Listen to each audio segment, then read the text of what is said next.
sign right there.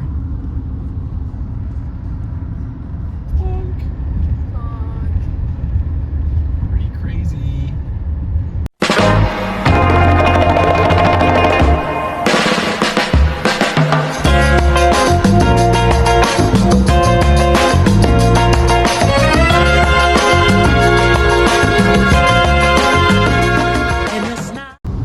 Welcome back, everyone. This video is going to be a little bit different to the last ones just because we didn't film very much of the actual road trip. Here we're having some Panda Express after we drove from South Lake Tahoe to Salt Lake City. An iconic thing to get in Salt Lake City is some soda, so we got some of that from Thirst. We got Swig the next day as well, and we like Swig a little bit better, although it's really, really sweet depending on which one you get.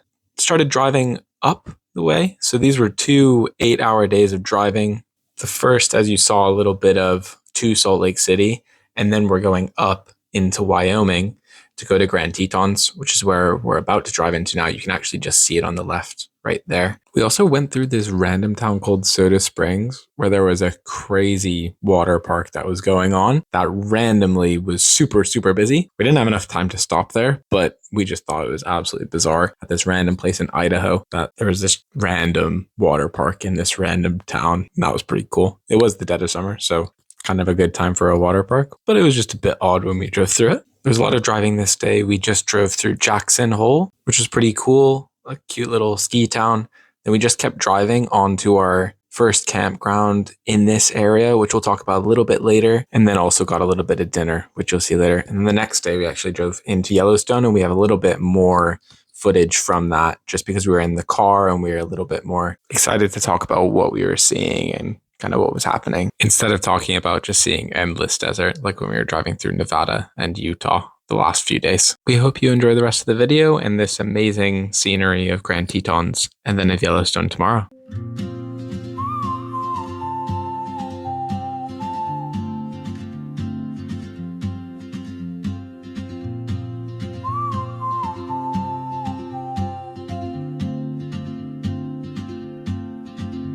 She moves like a map with no borders, a whisper caught in the wind.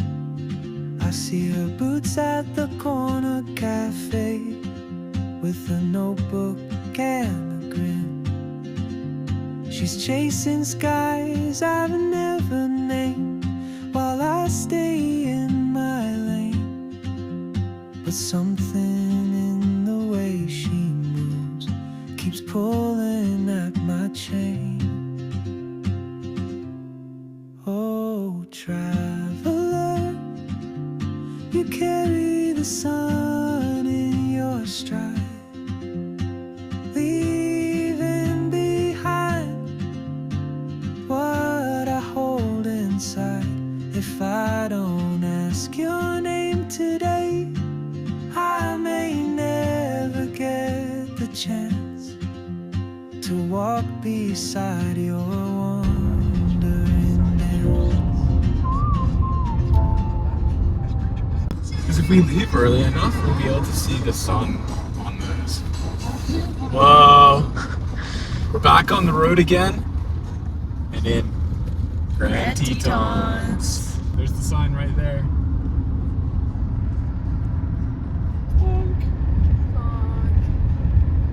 Pretty crazy. Yellowstone's way down there. Wow. Our campsite's like located between Grand Tetons and Yellowstone, so we still have another hour to go till we get there. We basically get to do the full scenic drive. And we're trying to make it to the visitor center before they shut in 50 minutes. We should get there in like 20 minutes. Sweet. But yeah. Still snow up there. A lot of it. Looking scary. Looking pointy.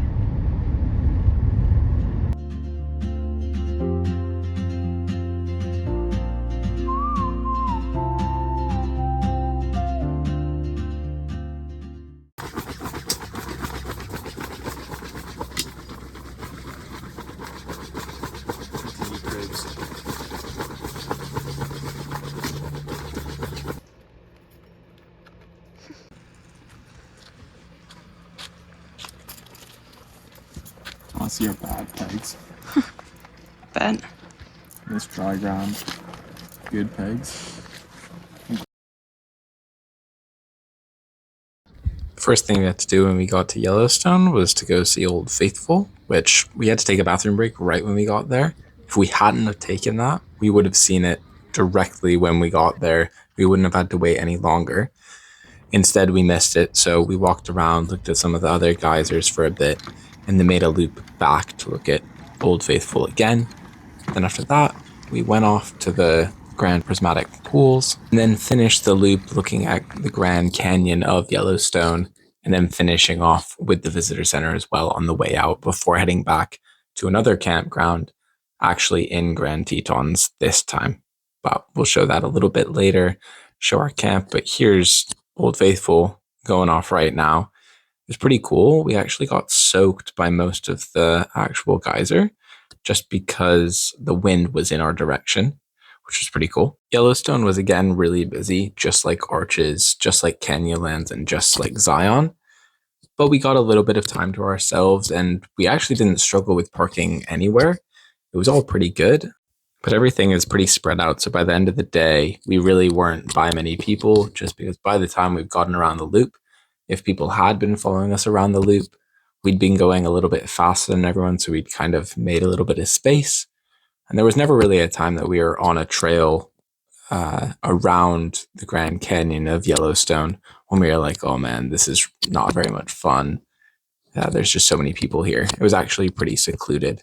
And that was around 2 p.m. when we got to that point, when we got to the other side of Yellowstone. So a pretty long day, but a pretty cool one to do that full loop. And now quickly back to the car in the next step of this loop, which we'll explain a bit more now. We've seen a bison. Driving past bison now. That's so amazing. He actually just looks like not real. His head is like so big. He just doesn't look real. So we're just pulling into. That was Daisy Falls. We just. Fairy Falls. We've just been to Old Faithful and all the geysers. And now we're off to the Grand Prismatic Springs. We're doing the full loop. We were gonna do it to see a bison, but now that we've already seen a bison, Don't really need to now do we're just it. looking for a moose. Yeah, we just want to see a moose. We Those are don't. the two we wanted to see. So here's the route. So we've done number 4. Whoa, look, What? geyser. Is that the Daisy? No, that's not Daisy. That's not Daisy. We passed Daisy. I don't know what that is. Yeah, there's like a lot of people parked here, but there's no signage. Oh, that's Grand Prismatic Springs over there. Okay. Maybe there's no parking up there, which is why everyone was parked there. Maybe you have to walk in. I don't know. Well, maybe we just drive by it then, I guess. She hums a tune I've never heard in languages I can't speak. She writes down cities on her wrist and dreams she'll never keep. I sip my coffee, miss my cue, still anchored by my fear. But time rolls on like open roads, and soon she won't be here. Oh, traveler, you carry the sun in your stride, leaving behind what I hold inside. If I don't ask your name today, I may never get the chance. There's more bison up there, not? There's bison everywhere. To walk beside your wandering dance. Maybe next year in Madrid, or on some quiet mountain ridge, I'll see you turn and I'll be brave. But what if courage comes too late? Oh, traveler, the world is your open gate, and I just stood afraid of fate. If I don't take that step today, you'll vanish with the train.